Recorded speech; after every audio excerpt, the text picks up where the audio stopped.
UTech.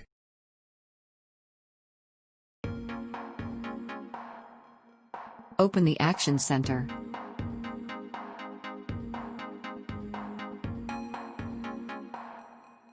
Click on the settings icon for the specific notification, and press Turn off all notifications for.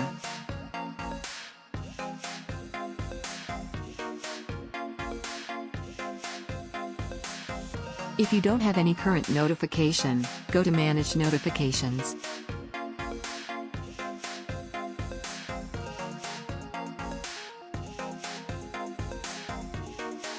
Here, set the option off for the apps that you don't want to send you notifications in the Action Center.